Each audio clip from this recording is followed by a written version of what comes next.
Buen día, mis hermanos. A través de este medio y desde esta su casa, Esme y yo les enviamos un afectuoso saludo. En este día meditaremos sobre el gozo que tiene leer la palabra de Dios. Acompáñenme a hacer una oración. Mi Señor y buen Dios, en este día te pido que perdones mis faltas, sabiendo que siervo inútil soy, pues solo lo que debía hacer, eso hice. Pero sé que tú eres fiel y justo para perdonar mis pecados y limpiarme de toda maldad. En este día me pongo en tus benditas manos y guíanos a través de tu palabra y que sea de bendición para mí y mis hermanos esta meditación. Vamos a leer un par de versículos en Juan 15 del 10 al 11. Nos dice: si guardáis mis mandamientos, permaneceréis en mi amor, como también yo he guardado los mandamientos de mi Padre, y permanezco en su amor. Estas cosas os he hablado, para que mi gozo esté entre vosotros, y vuestro gozo sea cumplido. Lo cierto es que en Cristo hay gozo, y en la lectura de su palabra también, ¿verdad? Y que ese gozo no depende de las circunstancias que nos rodean, sino de la realidad objetiva de haber sido salvados por Él, y todo lo que implica esa salvación en nuestras vidas. La vida del cristiano es una vida de gozo, solo que el gozo del cristiano es de una naturaleza distinta al gozo del incrédulo, ¿verdad? Ningún deleite de este mundo puede compararse siquiera con el deleite y satisfacción de ser cristianos. Dice el salmista en el Salmo 4, versículo 7, tú diste alegría a mi corazón, mayor que la de ellos cuando abundaba su grano y su mosto. Los hombres del mundo se alegran en su prosperidad, pero nuestro gozo es mayor, hermanos. Nada puede sustituir la alegría del creyente que se deleita en la palabra de Dios. Cuando nuestros ojos espirituales son abiertos, encontramos que la Biblia es la palabra de Dios, y en la Biblia encontramos un tesoro inagotable de verdad y sabiduría. Aún es más, puede haber un gozo verdadero al estudiar la Biblia, aunque el gozo de descubrir está disponible a todos los que sinceramente buscan todos los días. Y antes de esta situación, de esta pandemia, podíamos cargar nuestras Biblias, ¿verdad? Cuando íbamos a la iglesia, cada 8 días también, llevarlas a donde fuera y poder compartir con ella. Claro que vivimos todavía en un país que la ley no lo permite. Hay países donde no es permitido tener una Biblia.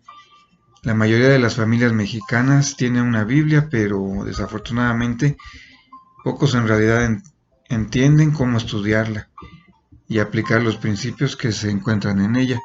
Para muchos la Biblia es una combinación confusa de aburridas historias, historia antigua y reglas de poca importancia para ellos. Podemos haber tenido descuidada la lectura de la Biblia, pero desde que usted comience a escudriñarla diligentemente, las bendiciones sobre su vida pueden ser hermosas.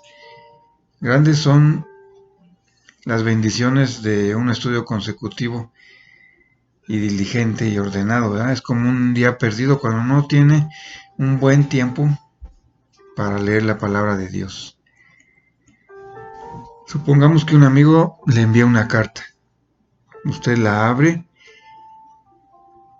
y solo para fruncir el ceño ante un confuso mensaje, ¿verdad? Puede decir, usa, guasa, yasa, guasa, sufrus, musus, calo, flex. Y nos pensamos, ¿qué significa eso? ¿Una broma? Tal vez eso sea un código secreto u otro lenguaje que él ha aprendido. Para usted no es más que algo sin sentido, al menos que alguien lo interprete. Está perdido, ¿no?, para leer esa carta. Mucha gente así ve la Biblia de esta misma manera. Ellos suponen que es un código secreto que tiene que ser descifrado por alguien. Algunos piensan que necesitan un experto para explicar las verdades que se encuentran en ella. Piensan que tienen que ir a una escuela o tomar un curso para en realidad entender su mensaje. Claro que no. Ciertamente es un libro que viene de Dios, y siendo divino su origen, es único entre todos los libros.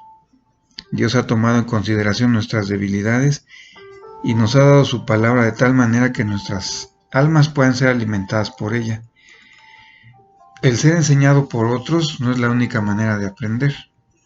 El Espíritu Santo reside en cada creyente, en cada uno de nosotros, para dirigirnos hacia la verdad de Dios.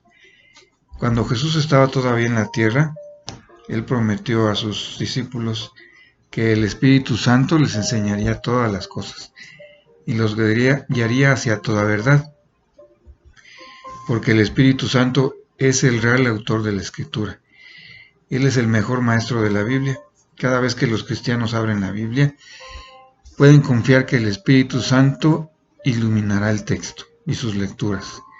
Algunas veces, como cristiano, podríamos ser condicionados a alimentarnos de las Escrituras con cuchara. El maestro hace todo el trabajo y nosotros nos sentamos y absorbemos, ¿verdad? En realidad, las verdades que más recompensan son aquellas que uno mismo descubre y que encontramos cuando el Espíritu Santo nos ilumina, cuando descubrimos la verdad en nuestro propio estudio.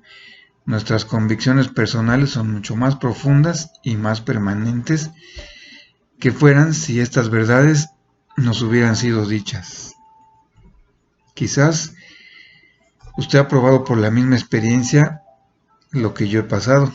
Ha leído una escritura una y otra vez y luego, después de muchas veces, se le prende el foco.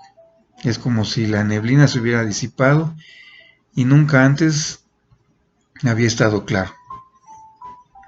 Ahora, cuando te refieres a esa escritura, tú ya tienes la verdadera noción de lo que quiere decir.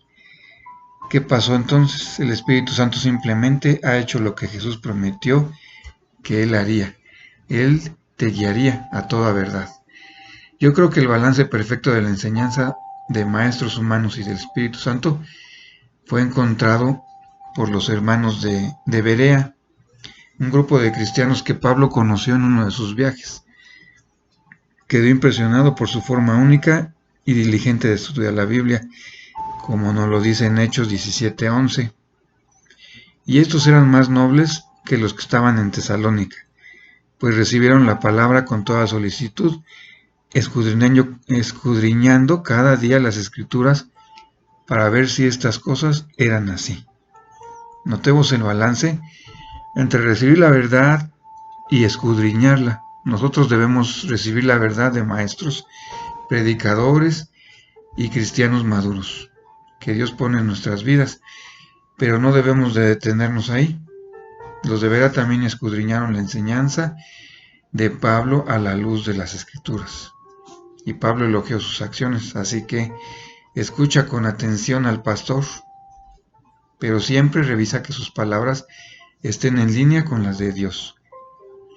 Como nos hagamos estudiantes de las Escrituras, no solamente siendo alimentados con un biberón cada semana, veremos un aceleramiento en nuestro crecimiento espiritual. Vamos a ver y experimentar ese incomparable ministerio del Espíritu Santo, así como Él nos hable personalmente a cada uno en nuestras vidas. He aquí el gozo de leer la palabra de Dios, el descubrir qué tiene para nosotros cada día y para cada uno en especial. En realidad, uno de los hábitos más saludables que podemos desarrollar es leer regularmente la Biblia. Ahora, y leerla regularmente toda, ¿verdad? Como lo hemos platicado en clases, como lo hemos visto también en el módulo de comunión, como les hemos compartido pues los planes de lectura. Pero lo han visto ustedes, pero no se asusten y pongan esa idea como muy difícil, ¿no? Leer completamente la Biblia. Si lo ponemos en perspectiva, no es una empresa muy difícil de hacer como usted podía pensar. A una velocidad moderada, toda la Biblia se puede leer en unas 70 horas. Por ahí les he mandado o tienen un plan que hemos compartido también de leer la Biblia en 70 días. Esto es como si la leyéramos toda en 70 horas, dedicaríamos 52 horas para el Antiguo Testamento y 18 horas para el Nuevo. No se ve que sea tanto, ¿verdad? Aún la porción más larga del Antiguo Testamento, como los Salmos, se puede leer de corrido en tan solo 4 horas y media, mientras el Evangelio de Lucas nos tomaría menos de 3 horas para leerlo. No toma tanto tiempo como podíamos pensar. Y como han visto, pues ya terminamos de leer los Salmos en todas nuestras lecturas diarias y ahora estamos con Proverbios. Como ven, no está tan difícil, ¿verdad? Si comparamos esto con el tiempo que dedicamos a otras actividades, para la mayoría de nosotros, por ejemplo, el tiempo de trabajar entre semana pues son 80 horas, no, perdón, 40 horas, ¿verdad? 40 horas a la semana dedicando 8 horas diarias, semana tras semana. Suma como unas 2,000 horas anuales. Cada año dormimos casi 3,000 horas. Y agreguémosle otras 550 horas más o menos para comer y cerca de 1,500 horas al año para ver televisión. ¿Cuántas horas dedicamos a estar en el Facebook, Twitter o en nuestras redes sociales, ¿verdad? Viendo videos. Pues pongámonos en esta perspectiva